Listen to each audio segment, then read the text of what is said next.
آپ کو بہت سارے لوگ بہت کچھ بتائیں گے، میں تو نہیں بتا سکتا، لیکن اس وقت سب سے بڑی نیکی، جیسے اللہ کے رسول کے پاس کوئی آتا، سب سے اچھی نیکی کیا ہے؟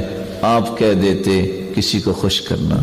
دوسرا آتا، کہتے سب سے اچھی نیکی ہے وقت پہ نماز پڑھنا۔ تیسرا آتا، سب سے اچھی نیکی کیا ہے؟ اللہ پہ ایمان لانا۔ چوتھا آتا، اچھی نیکی کیا ہے، افضل عمل کون سا ہے؟ آپ فرما دیتے والدین کی خدمت کرنا۔ کبھی جہاد کہہ دیا۔ وقت کے اعتبار سے آپ نے رہنمائی دی۔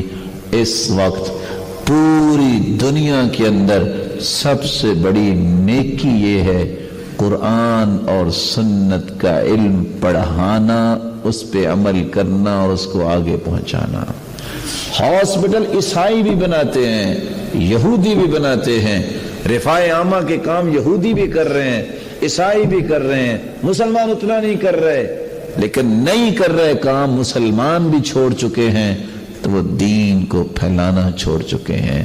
دین کی تعلیم ان کے نزدیک باعزت نہیں رہی، دین کا علم ان کے نزدیک سستا ہو گیا۔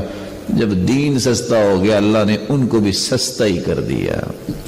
اس لیے اس مشن سے بڑا کوئی مشن دنیا میں نہیں۔ وہ کون سا مشن ہے؟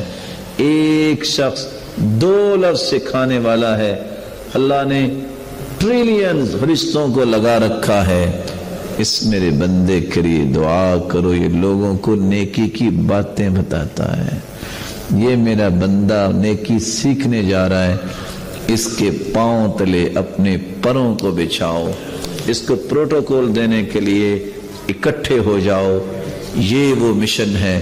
اللہ ہم سب کے نصیب میں فرمائے اور ہماری اولادوں کو اس مشن پہ چلائے، اور ہمیں بھی جب موت دے اس مشن پر چلتے چلتے موت دے، اور جنت الفردوس میں اس پیغمبر کا ساتھ نصیب فرمائے جس نے یہ مشن شروع کیا تھا، اور اللہ ہمیں اپنا دیدار نصیب فرمائے۔ وآخر دعوانا الحمدللہ رب العالمین۔